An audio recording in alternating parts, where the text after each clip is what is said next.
നമ്മളിന്നുള്ളത് കാലിക്കറ്റ് എയർപോർട്ടിലാണ്. അപ്പോൾ പല സമയത്തും കാലിക്കറ്റ് എയർപോർട്ടിൽ നമ്മൾ പല ആളുകളെയും ഡ്രോപ്പ് ചെയ്യാനും ഒക്കെ വരുന്നുണ്ട്. അപ്പോൾ ഇങ്ങനെ ആലോചിച്ചു, കാലിക്കറ്റ് എയർപോർട്ടിൻ്റെ ചരിത്രം നോക്കിയാൽ 1988 ഏപ്രിൽ 13-ാം തീയതിയാണ് കാലിക്കറ്റ് എയർപോർട്ട് പൊതുജനങ്ങൾക്ക് തുറന്നു കൊടുക്കുന്നത്. ആദ്യ സമയത്ത് തന്നെ ആഭ്യന്തര അതായത് ഡൊമസ്റ്റിക് സർവീസുകളാണ് ആദ്യം ഉണ്ടായിരുന്നത്. അതിനുശേഷം 2006 ഇന്റർനാഷണൽ ഇവിടെ വരുന്നത്. അപ്പോൾ നമ്മൾ നോക്കുമ്പോൾ മലബാറിലെ പ്രവാസികൾക്ക് എന്നും ഒരു താങ്ങായിരുന്ന എയർപോർട്ടുകളിലൊന്നാണ് ഈ എയർപോർട്ട്.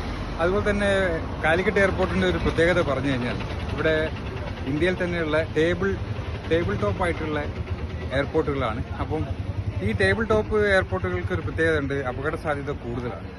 അപ്പോൾ അങ്ങനെ നമ്മൾ നോക്കുമ്പം ഇവിടെ വളരെ ഡേഞ്ചറസ് ആയിട്ടുള്ള ലാൻഡിങ്ങുകളാണ് പല സമയത്തും വരുന്നത്. പക്ഷേ സമർത്ഥരായിട്ടുള്ള ആളുകൾ ഇവിടെ ബാലൻസ് ആയിട്ട് ഉണ്ടാകുന്നതുകൊണ്ട് അവർ ഇതൊക്കെ ഹാൻഡിൽ ചെയ്യും.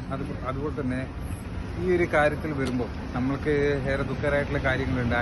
2020 ആഗസ്റ്റ് 7-ാം തീയതി നടന്ന വലിയൊരു ദുരന്തം ഇവിടെ ഉണ്ടായിട്ടുണ്ട്.